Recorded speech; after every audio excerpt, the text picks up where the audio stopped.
Let's talk George Lopez, homie.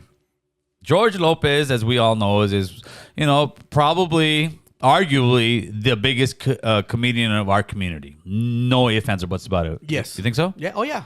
Absolutely, right? Yeah. Mm-hmm. He's always had somewhat of what's the word I'm looking for here? Like a reputation of not always helping raza, kind of being on top. I don't know personally. I just know I had that issue with the tortilla incident where he said, "What can I do?"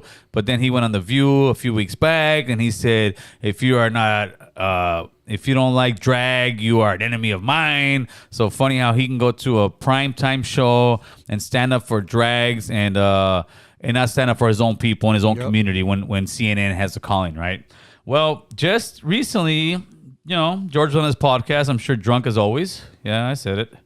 And let me show you what he's talking about, man. So there's this new up-and-coming comedian. You're going to play it through Bluetooth? Yeah, I want the Bluetooth. It's just like the phone, yeah. Ralph Barbosa. Ralph Barbosa's already made his bones. He's making his bones right now. Mm-hmm. I want to say he had a Showtime special already. He's doing big things. The guy's booked out right now. So I'll let you hear it, and then we'll see what you got. All right, ready? Let me see. Most helpful individual back then. But what I have done is I've left a template on how to do shit. And then it's somebody's duty to go and do it. Exactly. But it is up to us to the Ralph Barbosas of the world to turn around and go, hey man, I want to make the path for you easy. But nobody knows who that motherfucker is. What are you saying his name, man? Look, I think he's great, and I'm doing it wrong to say, Aaron? I'm doing exactly what I'm preaching. Is what do you mean you don't can know we him? bring this kid up? Right? Have you heard of him? Okay. Is it wrong for me to say why do you keep bringing his name up and nobody knows who he is? It's funny to me. And I don't mean it mean. I'm saying the man on the payroll. No, hey, whatever you think. The man on the payroll. So if you listen to the whole podcast, he was talking.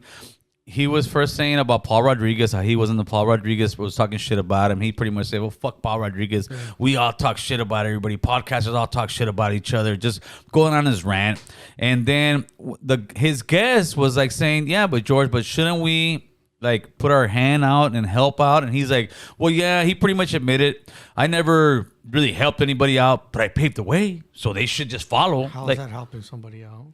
Exactly. And then where I believe he just lost all credibility when he said about Ralph Barbosa and saying that, who the hell is this guy? What if you were still in the game that deep as far as stand-up comedy, you would know who this young man is because he is hot. It reminds me of Carlito's Way, when Benny from the Bronx is trying to sit there and give him some booze or whatnot, and he's like, "Who's this chump guy? You know who I am. I was doing this when you were still in diapers." And what ended up happening to fucking Carlito? Benny from the Bronx caught him in the subway and fucking took him out. Because that's what happens a lot in any community. The old heads forget what it was to be young, what it was to make your bones, and to me, that was some chump shit that George did, dude. Yeah. But he doesn't even help us. Like at all. He'd rather go support other communities than his own.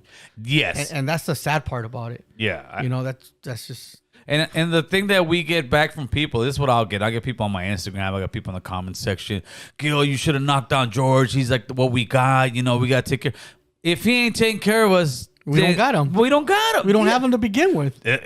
Apparently, the LGBTQ got him. The drag queens got him. They could keep him. Apparently, even with the BLM movement, remember, Latinx, stand up. Any injustice on a black man is injustice on all of us. When it came to the brown man, well, what do you want me to say? The brown kids, when they throw tortillas at him. Tortillas at brown kids. He still don't say nothing. What do I gotta say? What am I gonna do? You didn't have to do that. You just had to go up and be on the show and answer a couple questions and walk the fuck off. Everybody would have fucking fell in line. Coward, homeboy. Yeah. George Lopez, to me, is a coward. George Lopez is a coward that only will sit there and speak up when somebody who has some kind of pull, somebody has some kind of power, something that is trending. But when it comes to us, that is the problem. You get up there and all of a sudden, what am I going to do? And to me, it is somewhat of envy, somewhat of jealousy. Yeah, you got money, George. Yeah, you're up on top. But you're seeing this young guy. You are being Carlito from Carlito's Way. You are being that guy saying, who's this guy, Benny? He ain't shit. George, that's you when you were younger, you fucking pendejo. No, straight up. That's you when you were younger, you fucking pendejo. That's you coming up. Did you help pave the way? Yeah, I'm sure. So did Paul Rodriguez. So did many other Latino fucking comedians. But for you to sit there and say, who the fuck is this guy? What am I going to do? Why should I? Yeah, you should be ashamed of yourself. Yeah, that's just disrespecting fully him. disrespecting him. George should be ashamed of himself. Yeah. And for that, George gets the pendejo of the week award. I'm going to